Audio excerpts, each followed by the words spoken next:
Okay, hello everyone. Thank you very much for waiting while I was outside chatting and not realising what time it was.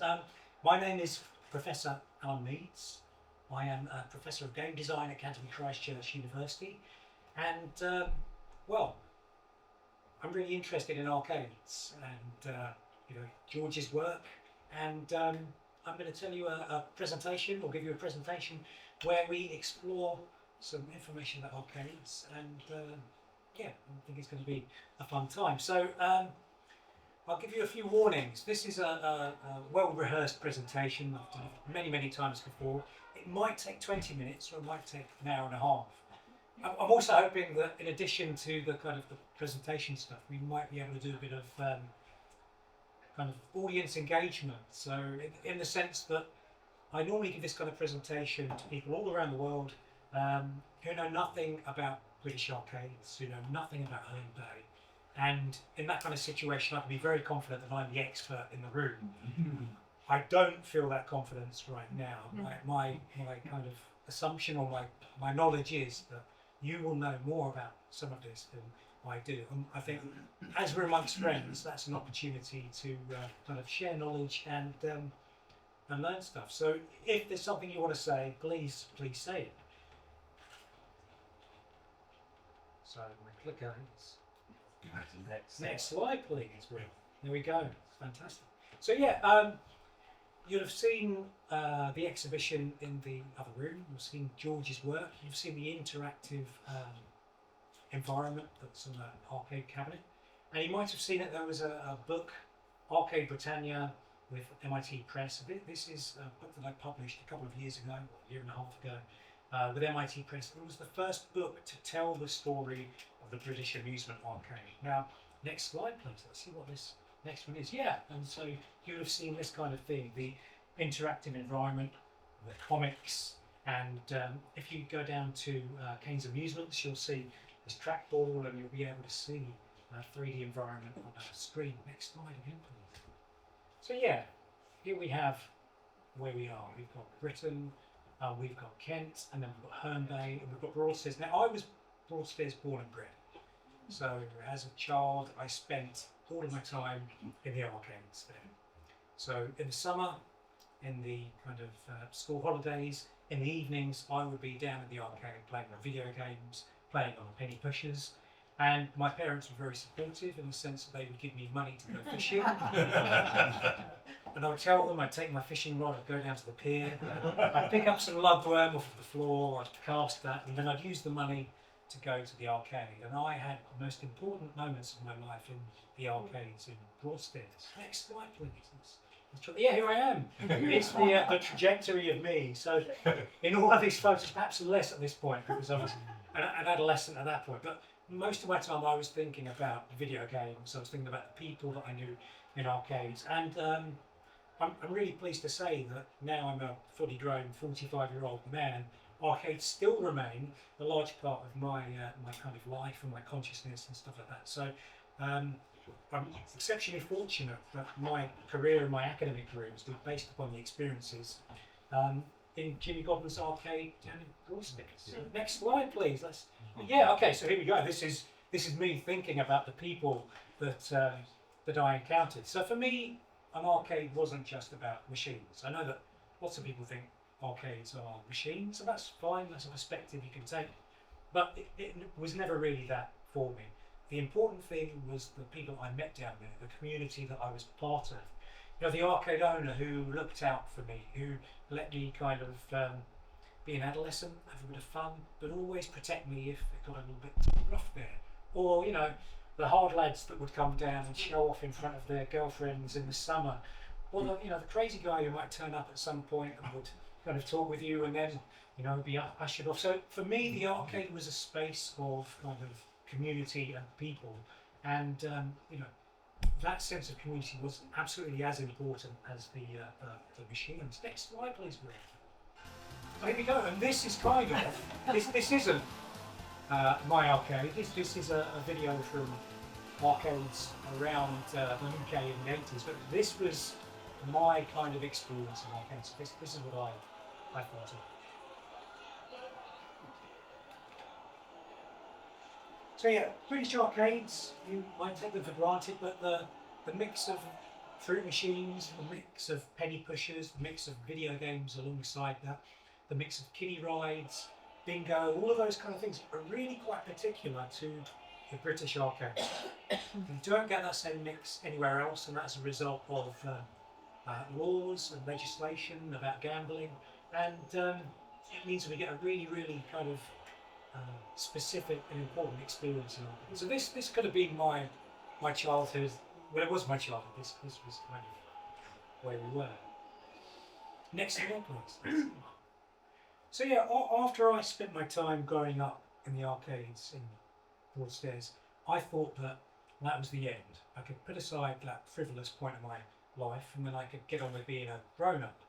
So I ended up doing some research about video games. Basically, my love of video games came from the time spent in the arcades. I went to Harvard University. I was invited there to give a talk at their State of Play conference. Next slide, please. I then did some growing up. I did a PhD and I studied video games again. I studied people breaking rules in video games. So they got photographed somehow by Martin Parr, and these are my kids, and all of that kind of stuff happened. And I forgot about arcades for a while. Next slide, please. Both myself and Rob Ball back there, we became researchers in residence and artists in residence at Dreamland when Dreamland was being reinvigorated in around 2014. And next slide, please. Rob was very kind to one day send me a photograph. So I should say, Rob Ball is a photographer who creates all kinds of different work, including his book Dreamlands, which was all about arcades and all about. Is that right, Rob? How would you introduce it? It's a documentation of the Dreamland Park before it reopened. So just a sort of sad, empty amusement park, but it did include some interesting art. Yeah. And one of the photographs that Rob sent me, this wasn't one of the photographs in the book, this was just one on his phone, was, do you know this machine? Have you seen this? And this is, Outrun was one of the most iconic machines for me. So I, grown up in Broadstairs with the grey rain and the occasional sunny day, playing on that machine and seeing the blue skies and the machine banking around was really, really important. But what was also pretty cool was the John Smith's cigarette ashtray that was fused to the top of that, and this kind of sense of arcades was missed. So this photograph basically got me into Dreamland to start looking at what they had there. Next slide, please. And so something that I did around this time was try to rescue some machines. So we were in there just as Dreamland was being refurbished, and just by fluke, there were two of these semi-destroyed machines. That's me randomly talking in a headset as I'm recording this. But we found two of these machines, a Street Fighter 2 Whack-A-Mole that didn't exist on any historic record. It was an unknown machine. And so what I did was I was able to reconstruct it with the two machines, and we had it preserved so people could then play it and make sense of it. But what this moment did, this told me that this is me playing a bit too aggressively, perhaps considering it's the only one known in the world. Next slide, please. What it told me was that there's some really interesting unknown stories about arcades, about machines, about communities that happened right here in the southeast of England, in Herne Bay, in Margate and Broadstairs. And I felt an urgent need to somehow be part of the process of documenting them. Now, something I did was, and there are a few of these still left over, was I spoke with David's colleague Scott about what I wanted to do. And Scott, who runs Kane's Amusements down in Herne Bay, he basically said, yeah, I'm willing to talk to you about arcades. I can put you in contact with people. And Scott was absolutely fantastic, and he said that he agreed that there was a story to be told. And what I did, I produced a bunch of comics where I interviewed people, got them to tell me their stories of growing up in the arcades or things that they thought were important, and we printed loads of them. On the back it said, you want to hear your arcade story. And these comics were just spread around Kent, spread wherever we could get them to go, with the hope being that someone who cared about arcades and had a story to tell would then reach out to me. Now, I'm really, really fortunate to say that people did reach out, and that people were willing to talk to me. David was willing to talk to me, and through this process I was able to start making sense as an outsider, as an arcade player, about how arcades kind of came to be. Next slide, please. So yeah, this was the kind of stuff that these comics contained. This is a story that I didn't actually publish about some people that found out ways of cheating on fruit machines and making money, and they had a specific way of making money one summer. But what I found was that lots of people had really specific stories about arcades, and the pivotal points of their lives happened in the arcades. That's probably, yeah, easily said. Next slide, please. Other stories, such as this one about Reculver, and about the arcade that was there by the campsite. Next one, please. And of course, in this process, Sean Vincent, who I'm sure many of you know, spoke with George, and George said, I've got this archive of photographs. I was down in the arcades taking photographs. And then Sean made a fantastic film where he interviewed George, and yeah, well, the photographs next door are evidence of the fantastic work that George did. Next slide, please. So, yeah. I should say, George, your photographs are amazing. Yes. Absolutely.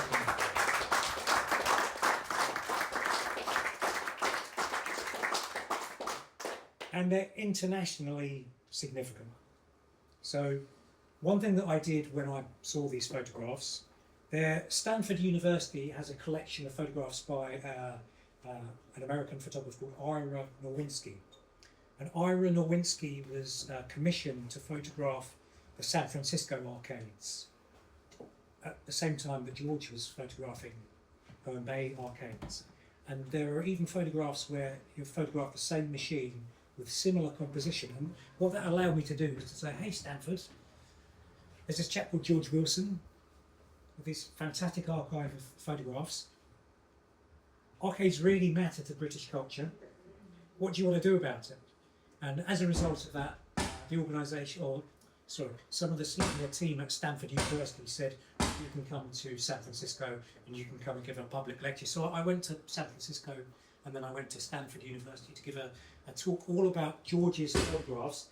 And I created a comic, of which there are a few left, that tells the story of George's studies up at Newport under David Herne, and then coming back to Herne Bay and exploring Kane's Arcade. Next slide, please. Yeah, so photographs like this. And the thing I love about these photographs is not the machines. Well, the machines matter, but again, it's the people, it's the community, it's the arcade as kind of the hub and centre of the town and the seafront. Next slide, please. Right, so yeah, I went to Stanford. I gave this talk. There's me in a different shirt for once, talking about my favourite one of your photographs, George. So I love that photograph of the punch bag, and it feels like many August bank holidays that I experienced in Broadstairs and in Margate, and it's just wonderful. Next slide. Yeah, so that's a younger, slimmer, less tired version of me there, and it's just wonderful that Stanford University, so second, maybe third best university in the States, recognised the importance of your photographs, the importance of your arcade as kind of a cultural hub, as something important to British culture, to the point where they said, come over, we'll pay for you to fly over, talk to us, tell us about this. And I have to say, on the record, I'm very pleased to say this, is that this has been the making of my academic career. Being invited to Stanford, talking about your work, talking about the importance of the arcade has well, it's made me a professor. It's given me kind of academic legitimacy, and it's given me the opportunity to talk to so many different people about something that I love. So I'm incredibly thankful for David and for George and everything that you've both done. So there we go. Next slide, please. Yeah, so in the end, I wrote this book because when I went to Stanford, after I'd spoken about your work, I said, but what I really want to do is write a book that tells the history of the British arcade. And they said, do you know the history of the British arcade? And I said, well, how difficult could it be? It was very difficult in the end. But with David's support, with Bacta's support, with the support of arcade owners, of machine designers, of distributors all around the country, I was able to, there's your photographs again in there. I was able to produce this book, and it's published by MIT Press.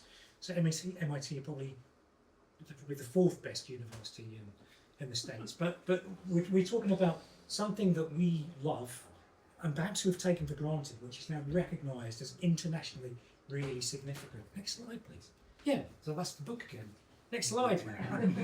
And once the book had been produced and published, so I should say that in addition to research and going on about arcades and talking to people, I also ran the games design course at Canterbury Christ Church University, and there was an opportunity to take George's photographs, to take David's arcade, and to make a digital version of it. And so with a team of students and staff, we created this thing. There was no real reason to do this other than it's a really cool thing to do, and everyone was really excited by the idea of making it. Next slide, please. And the important thing here is that this is an arcade in its totality. It's not something that shies away from the fact there are fruit machines or penny pushers or video games or punch bags or bingo, because this is central to our experience, my experience as the arcade. So as a 12-year-old, I would play on the penny pushers. I'd sometimes nudge them and see if I could get away. I would go into the eject slots to see if I could find some money so I could keep playing my games. And sometimes I would play on the fruit machine. I would be willing to take a low stakes gamble to extend the play and stuff. So the complexity of the British arcade is all there. Next slide, please. And yeah, we created this thing, and then rather out of the blue, we were invited to show it and Rob's work, and what else did we show? Some of the comics that I produced, part of London Design Biennale. So we've got this international recognition, and then we've got London Design Biennale is one of the most important design and kind of art exhibitions in the British calendar. So there was just great recognition. Next slide. This is all my preamble. We haven't even started yet. And I as is true to the way I've approached my work, is I produced a comic to try and get them to understand the importance of all of this. And this tells a story, and it's a separate book, of course. Next slide, please. Oh yeah, and I got invited to 10 Downing Street, two students there, and so we walked around and we spoke to MPs about arcades, and everyone nodded and said, yeah, we recognise how important arcades were. And then you hear about them not doing the correct tax breaks or looking after arcades properly. So anyway, that's kind of the trajectory of this research and the work that you've seen next door. Next slide, please. Oh yeah, and I'm very fortunate now that as a result of this, I get invited to go and give this talk or variants of this talk either around the world or in other places. And I've made sure that this time, this video that was viewed by something like 27,000 people overnight, all they complained about was that I walk around when I give presentations. But what I'm trying to say here is there's recognition internationally of the significance of the arcade. There's recognition internationally of the significance of your work, George. And there's also an appetite to think about arcades once again as being really central to British culture. And I'm happy to be part of that discussion. Next slide. Yeah, so arcades are now cool. The term arcade is now something that is bandied around to sell games, to sell fashion, to sell all kinds of different things. So we've gone through a period where arcades were ignored by the British government, ignored by lots of cultural institutions, and now they are urgent and they matter. It's a great time for arcades again. Next slide. But there is a problem, for me at least, is that this version of the arcade that people now care about isn't in my view, the real arcade is kind of a myth. It's like an American. This is a still from Stranger Things, and yeah, some of the machines look right, but everyone's in roller skates and spandex and kind of tennis shorts and stuff like that, and it just isn't the real arcade that we lived in, or that I nudged the penny pushes in and things like that. Next slide. Because of course we've got the images of the real arcade, we've got George's images, and we lived in those arcades. Next slide again. So something else that I did through this process was I acquired an archive of materials, and part of the archive is, there was a magazine or a newspaper called Coin Slot. Coin Slot was part of the World's Fair, so the newspaper that was central to the travelling showman, to the arcade industry, to circus industry as well. And for kind of everyday people, we wouldn't really have seen it or kind of engaged with it. But Coin Slot had the World's Fair had a section called Coin Slot that was all about arcades. And I've got an archive of this from 1966 through to 1999. And that's given me the opportunity to really find out information that other people have either forgotten or hasn't been recorded or is there. And it allows you to learn a huge amount of stuff. So this was a feature all about Herne Bay. And a bit later on we'll have some screen grabs from it where I'm hoping that people will say, oh, I know this person, or I know that thing. Next slide. What have we got? So yeah, let me give you a bit of context, because I don't know the makeup of the audience. Some of you will know this, but for others of you this will be completely new. So in order to understand amusement arcades, I think you need to understand the broader tradition of entertainment and amusement in the UK. And you need to understand that there's a distinct cultural group called the Travelling Showman, the Showman's Guild of Great Britain, who have been entertaining people, catering for people, supporting people for hundreds of years.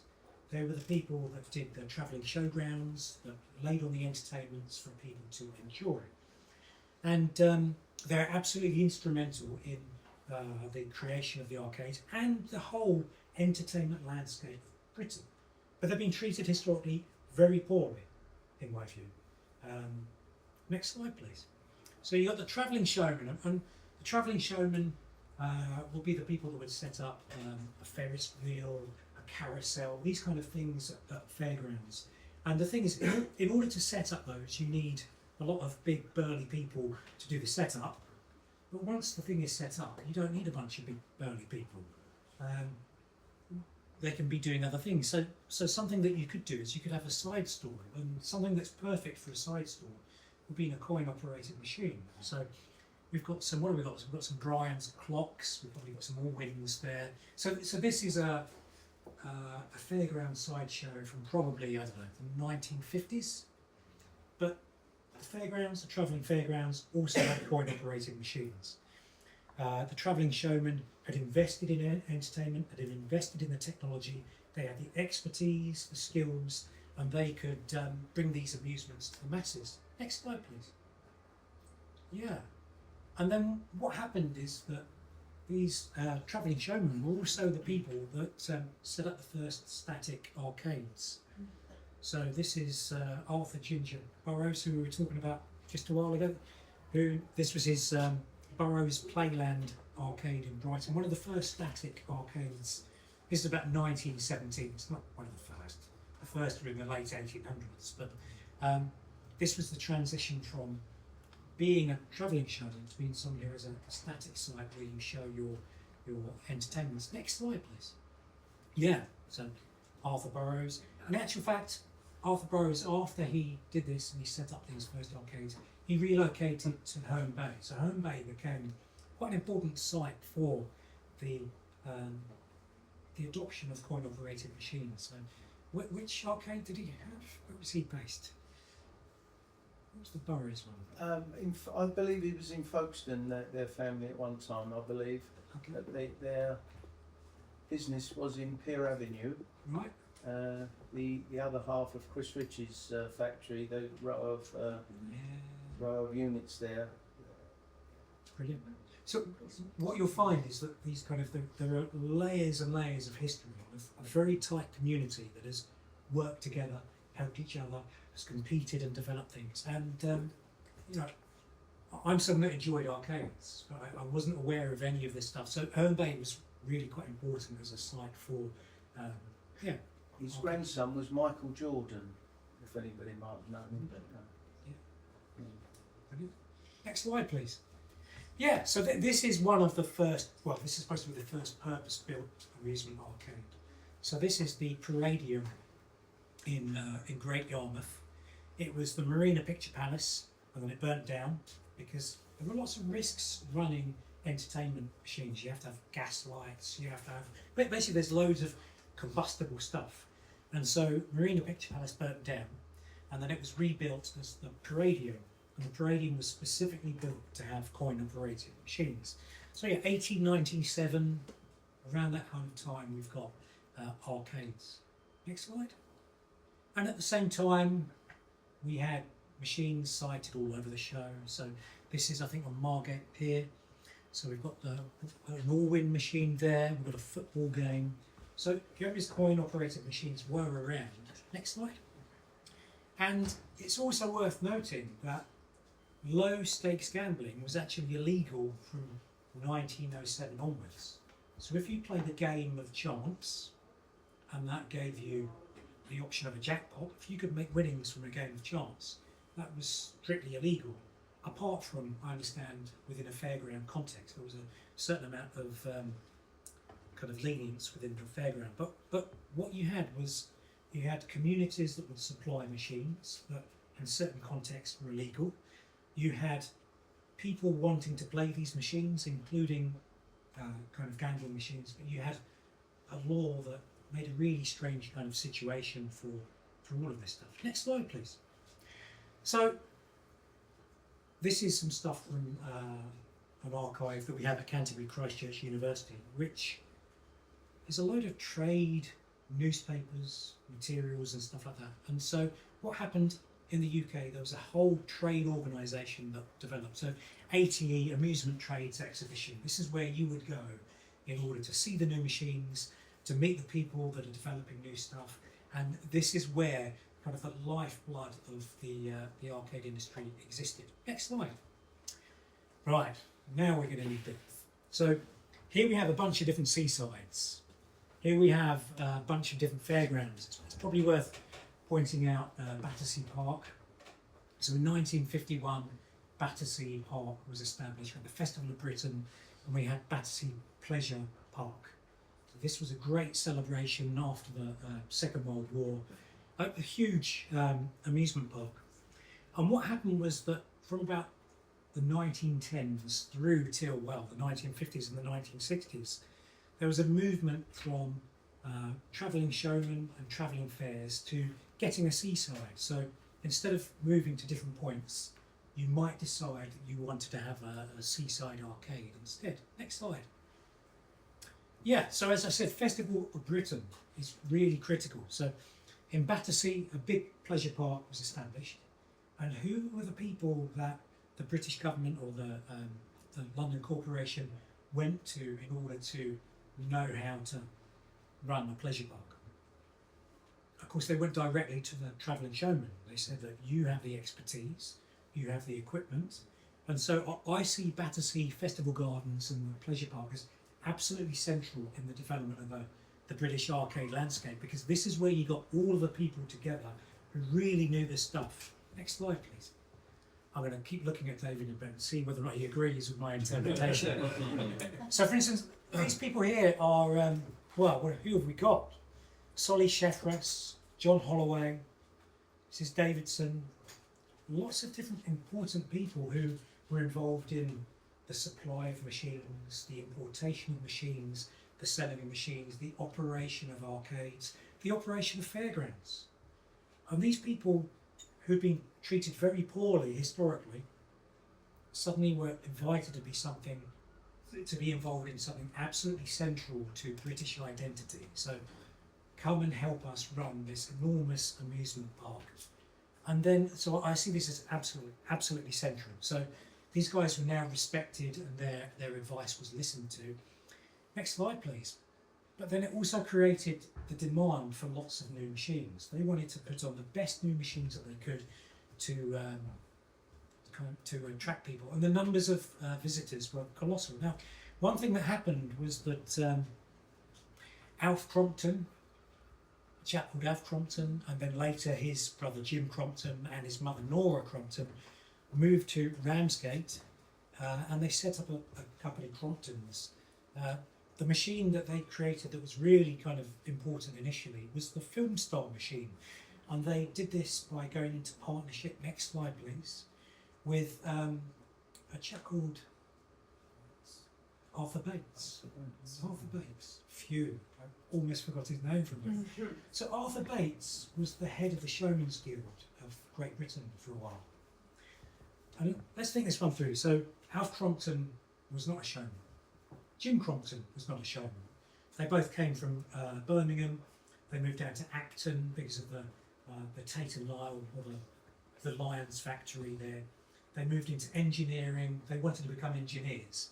But Jim Crompton worked at Battersea Park, and he got to know lots of the travelling showmen, and he realised that the way to really make impacts was to work with a travelling showman. So Arthur Bates and Alf Crompton and Jim Crompton worked together, and as a partnership they sold this machine, and this machine was an absolute sellout. I don't know if anyone has ever played these, or if they still exist anymore. I don't know if there are any around, but essentially what would happen is that you would place a bet on which film star you thought was going to light up at the end of a cycle, and yeah, it would just go flash, flash, flash, flash, flash, flash, flash, until one was left lit up, and according to who you'd picked, you'd get a different payout. Now, this was a game of skill, not a game of chance.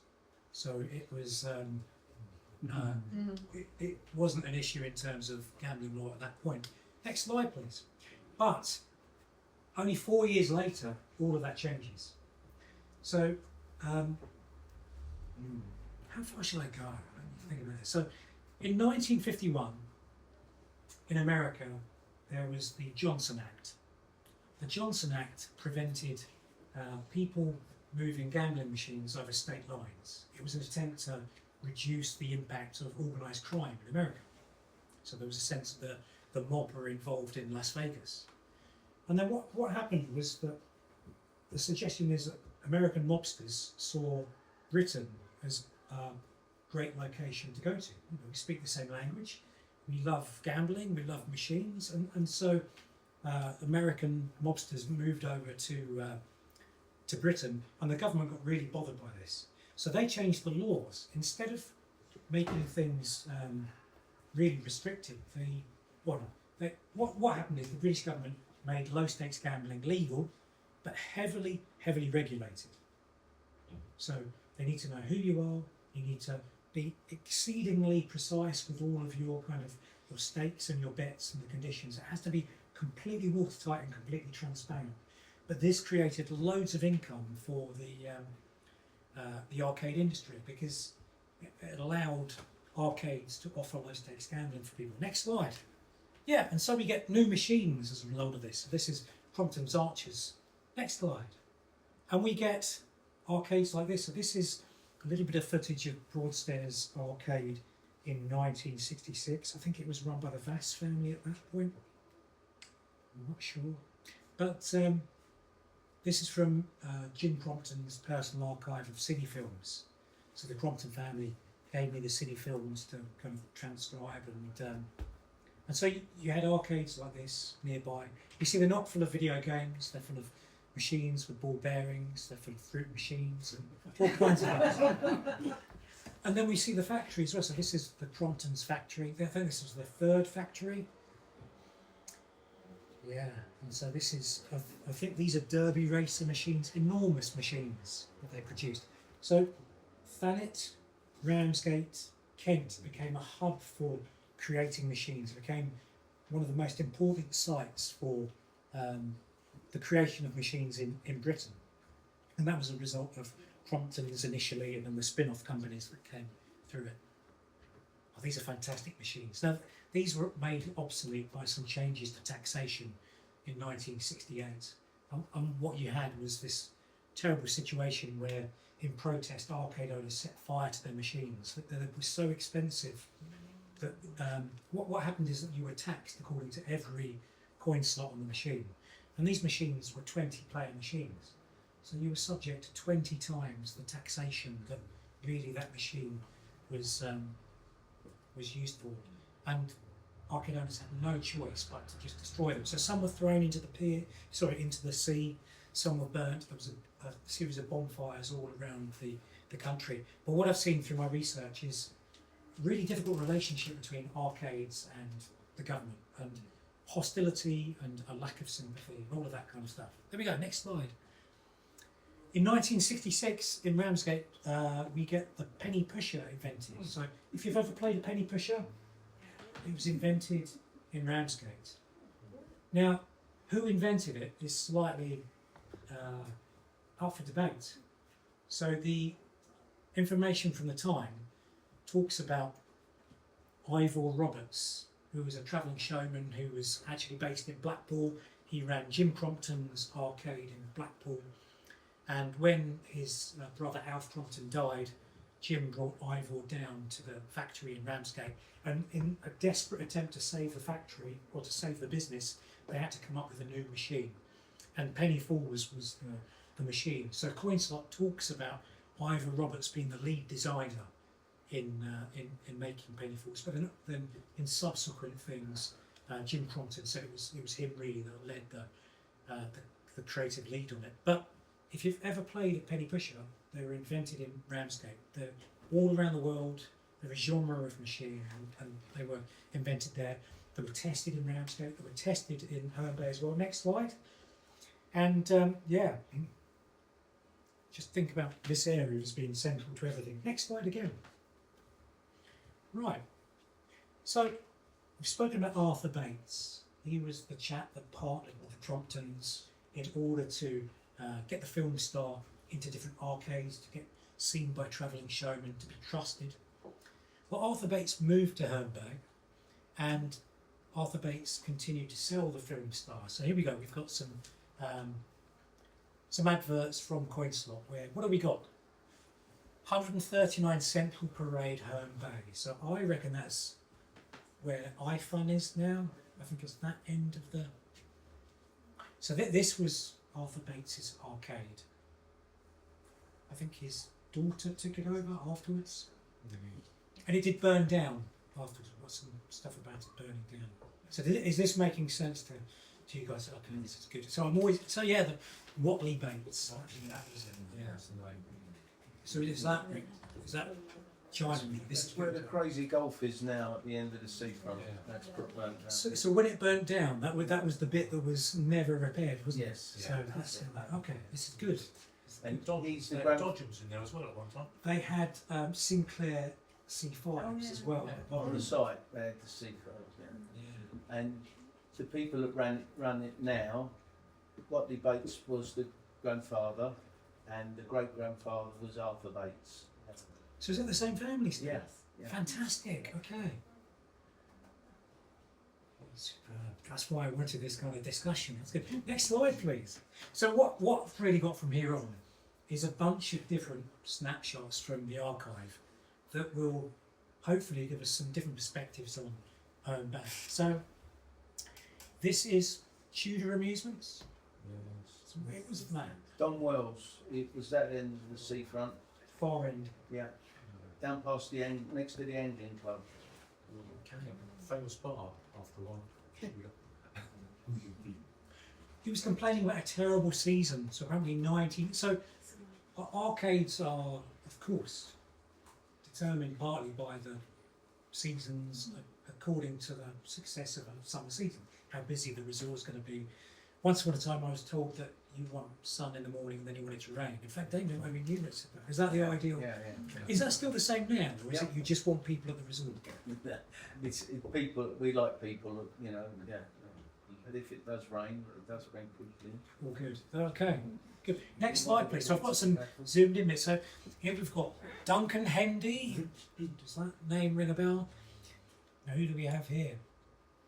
Wallace Foster, outside the bingo and arcade, the Heat and Energy. So yeah, this is down at Tudor Arcade. Next slide, please. Yeah, Tudor Amusements. The amusement is knocked down, isn't it? It's no little space now. So it's never anything that was on my radar. So did it stop being an arcade long ago? Yes. It was a bar, a notorious bar for a while. That was a wild west bar next, as you say, quite notorious. When I first moved to Herne Bay, I'll just tell you quickly, I said, what's this place? The guy said, don't go down there. So me being me, I walked along there, and as I walked there, somebody came flying out the door. So I never ever went in there. I carried on. But you went in. I come in there, yes. Did you go through the doors as well? No. I'm much too inoffensive. It's rain that's coming out of the door. Excellent. So yeah, 1973, terrible summer season. Next slide, please. But 1974, an excellent summer season. And here we go, we've got Manhattan Amusements. So that's an arcade that you're quite familiar of.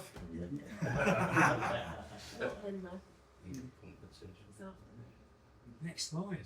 So yeah, so here we've got Manhattan Amusement Arcade in Herne Bay. So how many of your photographs were from Manhattan? None. None. They were a competition. We bought that in 77, didn't we? So Oh, did you? a lot of it. Oh, sorry. Yeah. Apparently, yeah, most of them. Most of them. I was just going to keep waiting and see if the line I changed. didn't realise it belonged to me. Yeah. George never has known where he is.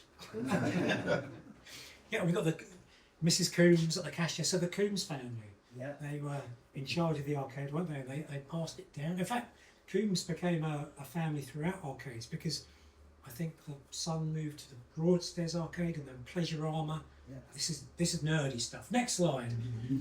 Yeah, Mr. Coombs there with what's that? Is that a Wheeling In? Is that a Streets Wheeling In? So this is a classic machine by a company called Streets of Eastbourne. Again, very important. Yeah, okay. The Coombs family. I love this stuff. Next slide. Oh, here we go. Here's Graham Coombs. So yeah, Graham Coombs is Mr. Coombs' son, and yeah, well, I've said it there. He moved to Broadstairs Arcades and then round to Ramsgate to the Pleasure Armour group.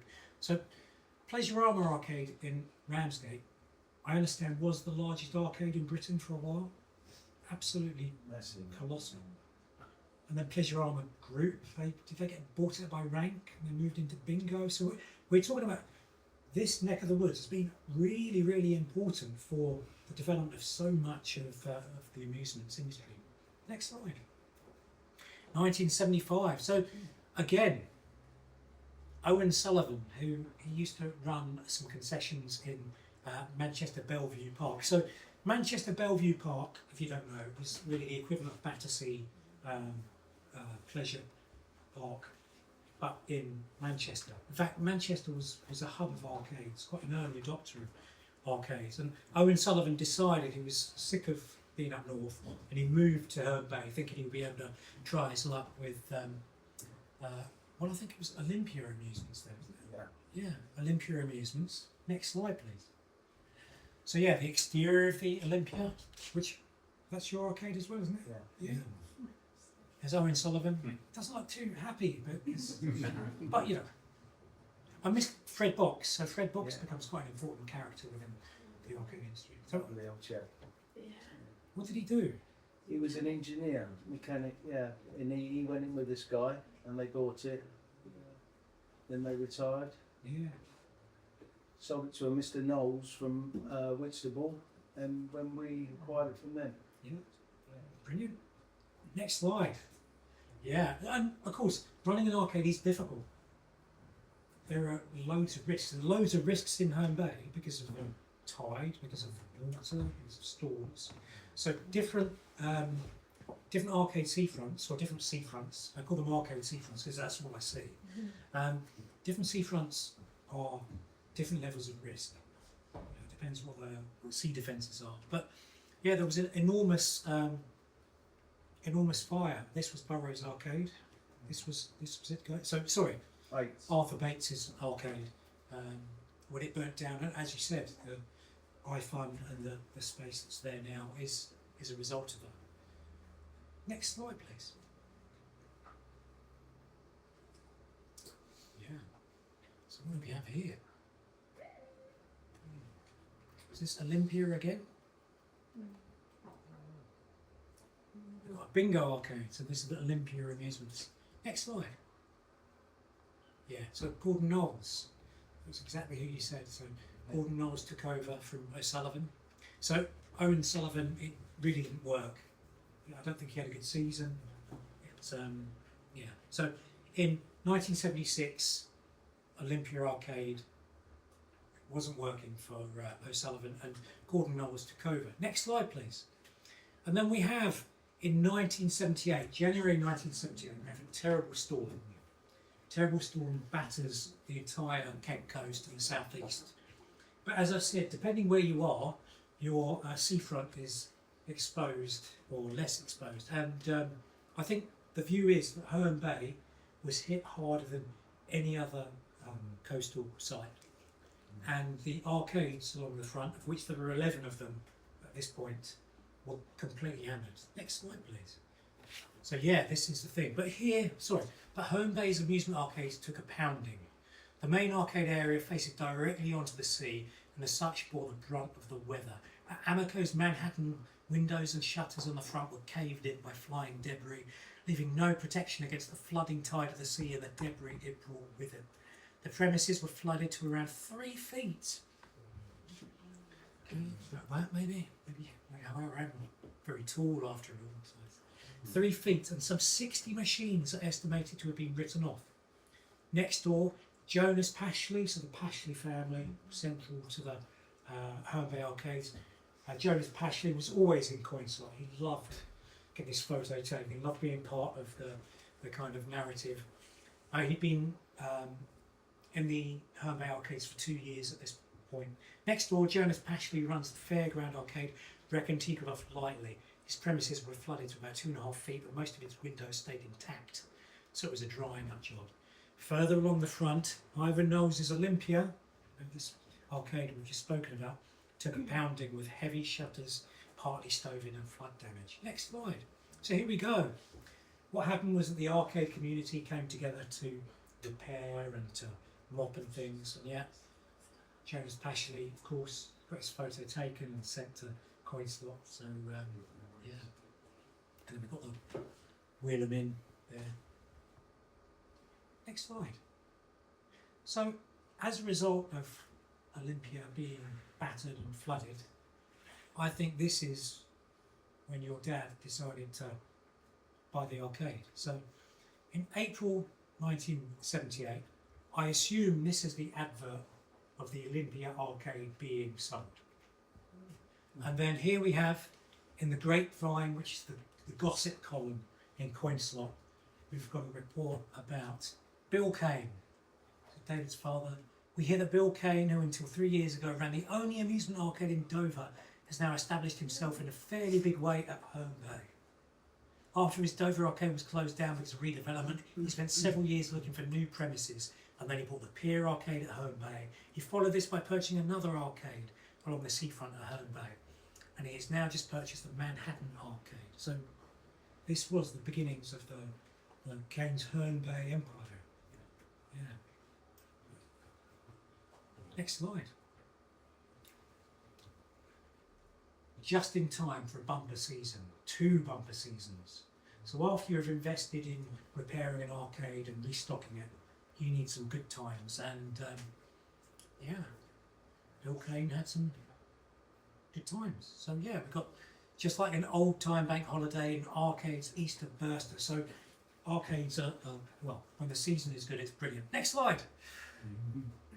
And then yeah, Jonas Pashley wants to expand arcades. So arcades don't just stay in one form. They change with new technologies. They change with new kind of desires. So bingo becomes a prevalent thing. Video games become a prevalent thing. But the idea is that the arcade is there as the site for you all the way through. Next slide. Yeah. And I don't know where this is because I'm not a Herne Bay chap, but Next to the Morris, is that cinema, isn't it? so redevelop the abandoned cinema in. Talk of the town next to Macari's. It's next to Macari's. It used to be a cinema. Yeah. Apparently, it was abandoned for years. Just a. Yes, it's slightly like Deco. You look to the top of it if you look at it. Yeah, okay. I went there once as a child. Saw Moby Dick. It was a cinema that was closed for many, many years, and his relation about it came from Clacton. Oh, okay. Yeah. So you've got arcade owners, you've got showmen investing in resorts. So this was a dilapidated space that then becomes an arcade for the people. And I just think it's really important to see the provision of amusements for people as part of the regeneration of seaside resorts and giving the people what they want. That's a narrative that people don't tend to say. Next slide, we've got. But I think that you also need to recognise that arcades have faced really difficult things. Now this might just look like a bunch of acronyms, so I'll have to explain it.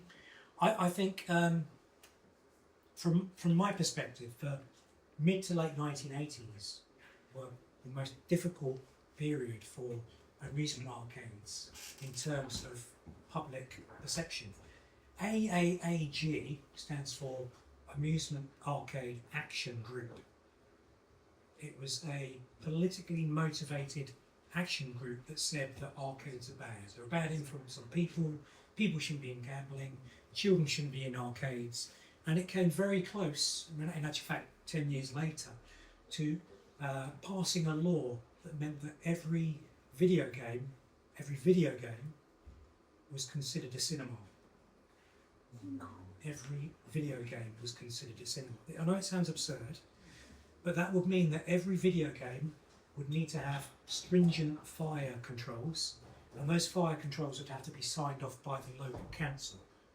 It would allow councils to say, we don't want video games, we don't want arcades. But luckily that was not passed. But the AAAG were a thorn in the side of arcade owners around Britain. They did lots of unfair things. And luckily, the British amusement arcade industry, with the support of BACTA, its trade body, and the stringent lobbying of its members, was able to push back this kind of really terrible knee-jerk response to arcades. And yeah, it also had to face problems from tourist boards as well. Tourist boards suddenly deciding that arcades are a problem instead of an asset. So it hasn't been sweetness and light for arcade owners, despite the fact that we love arcades and we go to them and they're part of our culture. They've had to face opposition left, right and centre, but yet they've continued to offer them for us. Next slide. We're nearly there. Oh yeah, okay. And then this has been disputed, and I had a little idea that maybe these adverts from 1995 were when Keynes bought more arcades, but it wasn't. These are the arcades down the other side. Yeah. Okay. Next slide. Yeah, I thought this would be a nice place to almost stop. So in 1997, there was the 20th anniversary of 20th anniversary of Keynes Amusements, and here we have Jimmy Godden. Yeah. And here we have David Kane. I should help you, David. And so you're 3 years off. The next one. Oh, what have we got here? So, and now we come to this. We've got the fantastic exhibition here. George's fantastic photographs. Next slide.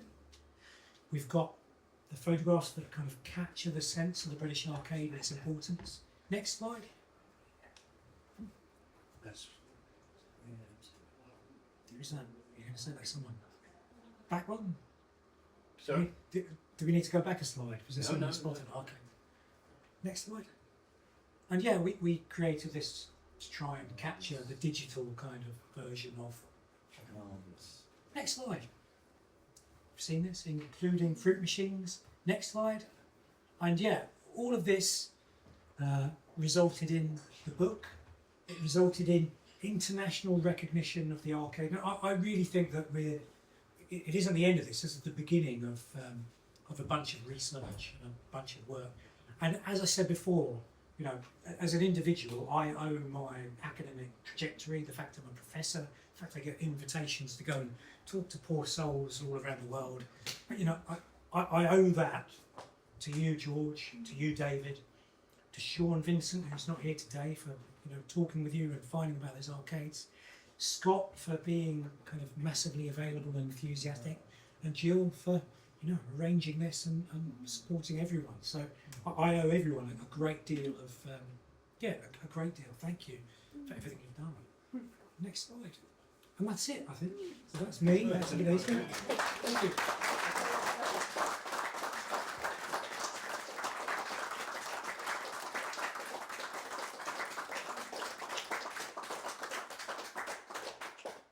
Absolutely fantastic. Thank you. Yeah. For all of us here, for everybody that's involved in, George and yourself and everybody else, Jilly and everybody. All right, thank you. Well, I'm thrilled to be part of it. Does anyone have any questions? That's kind of. So I was hoping, we've kind of discussed things as we go, but does anyone have any questions? Because it's unlikely to get everyone in the room like this, and people can say, "Oh yeah, I remember that place," or that kind of thing. So yeah. I just asked, your daughters frequent the arcades Of course like they you did do. when you were little? Yeah. I take my daughters down to the arcades. They love penny pushers. Yeah. Yeah, they love cranes. See, I was never bothered by cranes because they came a little bit later than I was down the arcade. But they absolutely love the pleasures of the arcade. And well, the other thing is they've seen this research happen as well. They've had to listen to me going on about it. So You haven't turned them off? no, absolutely not at all. No. Alan, why do you think they've been so under-photographed arcades? Why is there such a lack of work about Well, my view is that I think that arcade owners have been treated poorly. The Amusement Arcade Action Group is an example of the.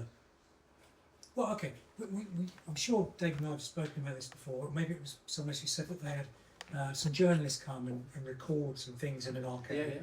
and then all of a sudden, when it was on the television, it was a horrible kind of shafting piece that said about how gambling and all these kind of risks. And I think that if you're used to people being uncharitable, a minority being uncharitable, why would you let people come into your space and photograph? It's risk. So I think it's a product of the persecution that arcade owners have faced.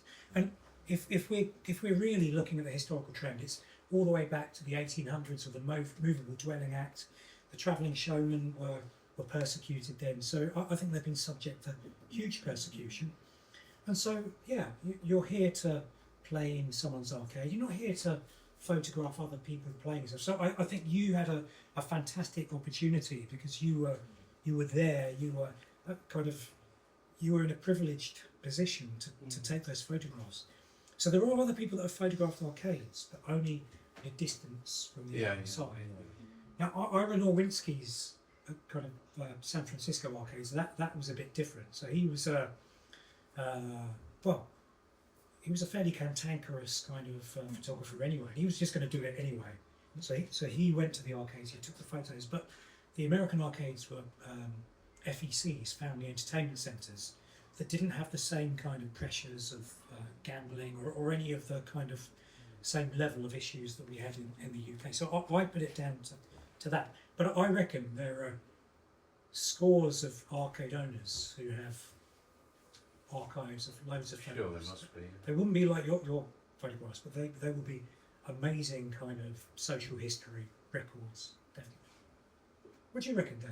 Why do you think? I was talking to your colleague earlier, and he said he's been welcomed with open arms everywhere he's been, because he's gone in and introduced himself and did it correctly, and he's been very happy. So, can't wait to see some of them. Yeah, so I think that's the thing. So Rob and I have been privileged to be kind of welcomed into the community, but I think we had to reach a point where we could say, this is what we've done.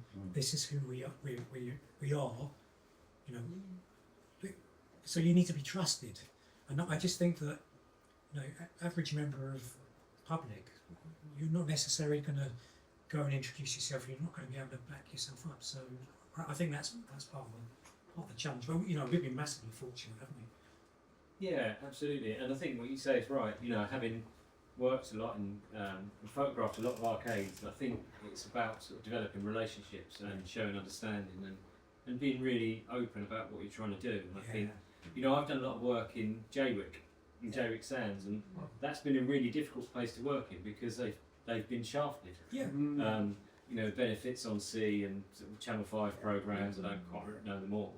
And as a result, there's hostility of people walking around with cameras, and rightly so. Do you think it helps that you and I were like locals as well? So I think that plays a part, and I just think, you know, having longer conversations, you know, especially with photography, you can turn up with a camera anywhere and just start taking pictures, and I think that's quite a dangerous way to work, you know. Lots of customers are private. You know, they like to have their own space and they're just chill. And so it's nice to be able to say to them, "Would you mind your photo being taken?" You know, absolutely right. Yeah. Excellent. Any other questions? So you captured beautifully looking backwards. I just wonder whether that photograph of you outside number 10 was anything to do with you turning 180 degrees and looking forward for arcades into the future. Or was that part of? Well, how do you see that? It wasn't, but so the BACTA, the British Amusement Caterers Trade Association, works very closely with the government and all of the British companies. They do excellent lobbying, and they're very much forward-looking. I would love to be part of that kind of policy discussion, and I think there probably is a role for an academic and kind of a social historian to be part of that discussion. But it wasn't, as in that visit wasn't that. But I would welcome it, and I you know, the things that I say about arcades is genuine, and they were instrumental on my identity, the things that I'm interested in, my career. I think they're absolutely important and central to a chunk of British social culture or British cultural history. And I'd say that at number 10. I'd say that anywhere because it's true. It's evident. Yeah, it's evidently true. I'm thrilled that arcades are still going. I was really worried after COVID and the enormous cost of kind of electricity bills. I know that electricity is still exceptionally expensive, but I'm pleased that there are good seasons of things going well. I'm sure David could say more about all of this, but I think the British arcade has got a bright future. It still plays a central role to the British seaside, British identity, British culture. So when I talk to Americans about arcades, they say, "Oh, they all closed," because their view of an arcade was that they only existed when video games appeared. And then I say, no, arcades have been since the late 1800s. Video games were just a technology that arcade owners laid on for people. They made their money by travelling and doing the showgrounds. They invested in stuff. They had the resources and the resilience to weather the economic storms that came and went. And I would hope that we're now going out of an economic storm into a better time. And I think there's still the absolute need for arcades. The fact that your arcade is jam-packed with people, it's fantastic. It shows that there's a need. So I'm very hopeful about the future of arcades. It is very good, but I'd like to turn the clock back to where it was 40 years ago, because there's just fantastic times, and you brought it all back to me tonight. Yeah, really. Well, it's a pleasure.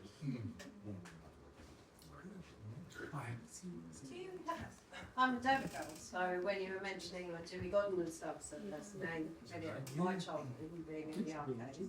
Do you have documentation? Obviously, we've talked about Herne Bay and Broadstairs, that sort of area. Do you have documentation of Dover? Well, I do that kind of coin slot archive. So that was a weekly newspaper. I would say for me, 60% of the stuff that I've written is it was a weekly trade newspaper that was 20, 30 pages. Sometimes it was even thicker, and it documents everything going on. So it documents happened in Dover. But your father was in Dover, wasn't he, first of all? So what was the arcade? Queen Street, Queen Street. over in the Market Square. Yeah. Know the Market Square, Lucy? Yeah, I grew up there, Yeah. before I came here. We must spent youth in the arcade. So, It wasn't a misspent youth, that's the thing, isn't wow, it? so cool. We'll go with that. No, Lucy. Yeah. Brilliant. Okay. If there are no more questions, we can. Okay. Absolutely fantastic. Yeah. Thank you so much for coming.